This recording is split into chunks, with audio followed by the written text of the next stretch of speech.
Hi everyone, this is Caly Person. Thanks so much for joining me today.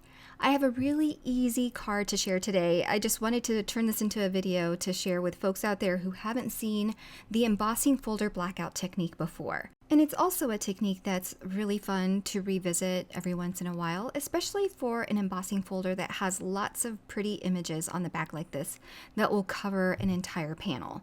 So that's definitely what I recommend. I like doing technique with embossing folders that have images that are across the entire panel. So this one is called Blossom Bursts, and it's from the latest Simon Says stamp release from the Happy Camper release. So I thought this was perfect and decided I wanted to share this for their social media reel. And since I had the footage, I'm going to turn this into a full video to share with you.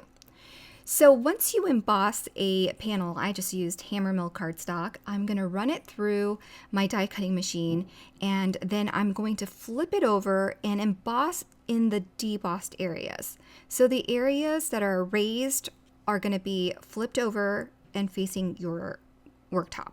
And then I'll add ink to all of the flowers on the debossed side, so it's sinking into the paper. I hope that makes sense. I'm sure a lot of you have already seen this technique done. And then I'm going to use various colors of ink to emboss similar flowers. So I think I ended up picking one extra color more than I needed, but I'm going to finish off here with the blues. And so we've got everything ink blended, and you don't need to worry about it looking messy, because as soon as you swipe over the entire area with this black color, this is going to black everything out. So that's why it's called the blackout technique, I suppose. I didn't know what it was called when I first tried this technique, but we always find a name for these types of techniques, which I think is really great. So I'm using the corner of my ink pad here to catch any areas of detail that are hard to reach. And then you'll see here in a little bit also, I go in with a black Copic marker to get even further with the fine details that I can't get with the black ink pad. All right, so keep going and go slow and take your time. Even I wasn't perfect with this. I had black smears on my flowers, and it's gonna be okay. If you want to, you can also use a brayer. I didn't think about it this time, but that might be better than swiping. I don't know.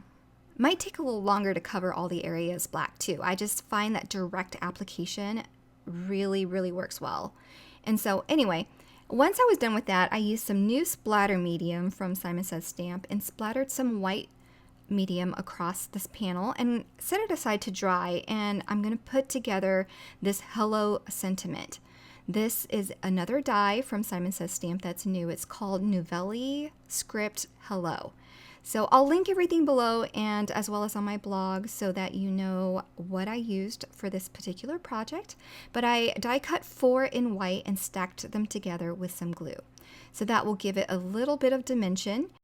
And at this point, here's where I went in with my Copic marker, because I found little areas that I felt needed to be more covered in black. So this is a great way to go in and get some more details if you want. I am a little bit particular, even though I can't do anything about the black swipes on my flowers, but this is going to give it a little bit more coverage as far as the background goes. And I'll trim down my panel. I usually do with embossed panels because I feel like it really straightens up the edges a little bit more, since embossing any paper will cause a little bit of stretching and bending and folding of the cardstock.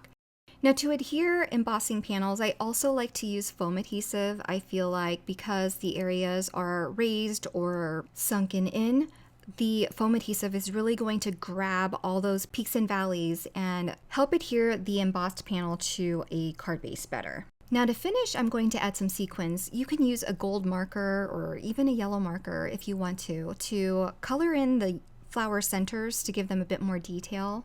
This campfire embellishment mix is from Simon Says Stamp as well, from their latest release. So I am using that to just add all over where there are floral centers that need to be covered in the sequin. So I used 2 different sizes for the 2 larger flowers. And so here we have our finished project. Super simple, super easy. I hope you enjoyed it. Thank you so much for watching. Please give this video a thumbs up and subscribe if you're not already a subscriber. I'm really trying to post more and don't want you to miss out. So thanks so much for visiting again, and have a great day. Bye, everyone.